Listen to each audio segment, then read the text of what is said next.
So I wanted to put things in a video to better explain things. Basically, this is the Dillon 1100, which I upgraded the tool head. That was $250. I upgraded the shell plate, which that was, I think it was 100 or 125. I upgraded the spring to a more heavier duty one. Upgraded the drop tube. What else did I upgrade? Basically modded the cam bolt guide. The Dillon one sucks, so I kind of made one myself. What else? Quick release tab. That was another upgrade. I think this was about, I don't know, 20, 25 bucks. What else? Oh, the Dillon powder funnel does not have a baffle. So I needed to upgrade and do a baffle so I could have more consistent droppings. That was another 25, 30 bucks.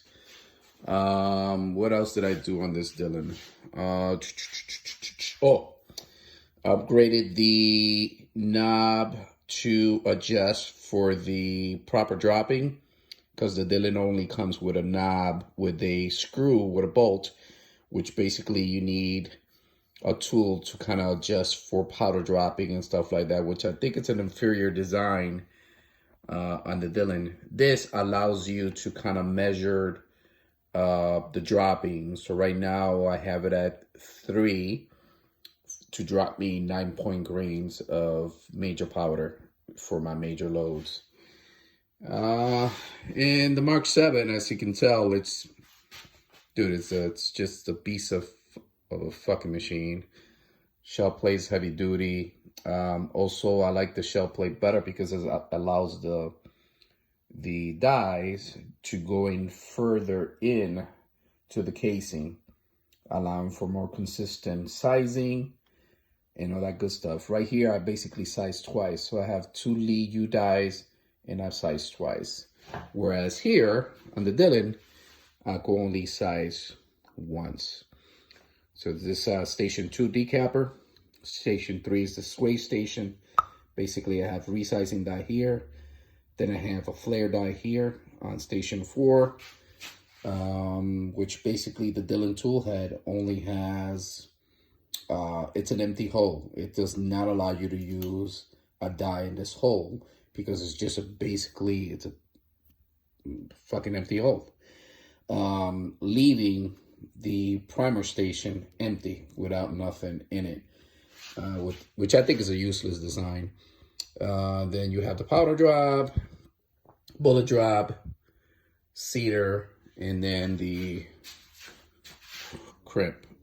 Lead crimp is it's a decent crimp. I like it normally, but I prefer the Redding cedar and crimp dies. They're more precise. But for what I need for now, for the purposes, it does a good job. Let me see what else.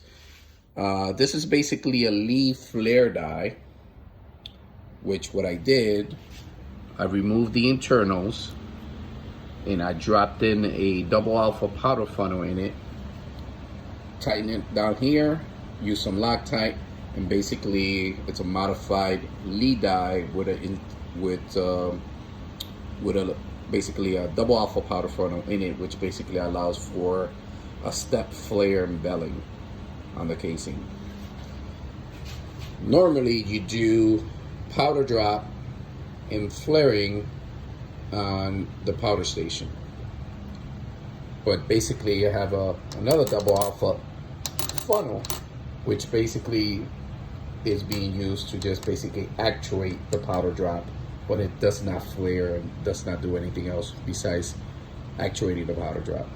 That's about it. So when it comes to the Dillon, it's a good press, don't get me wrong, but it requires some modifications, some upgrades to get it to run right and to get it to run more efficient.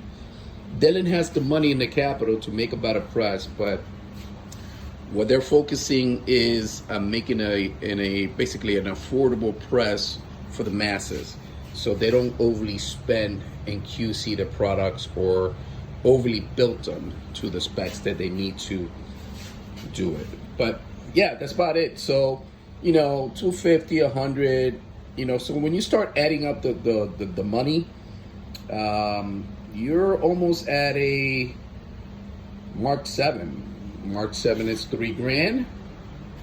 Dillon is 2,000. Actually, I get it for around 1,800 bucks, and I got this for around, I don't know, 26, 27.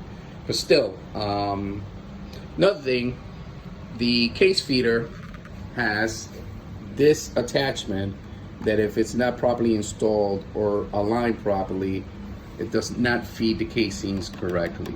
The casings become, they basically be misfed into the drop tube and allows you to have lots of problems. Whereas the Dillon case feeder is fucking badass, dude. That's the only good thing about the Dillon case feeder is it's extremely well.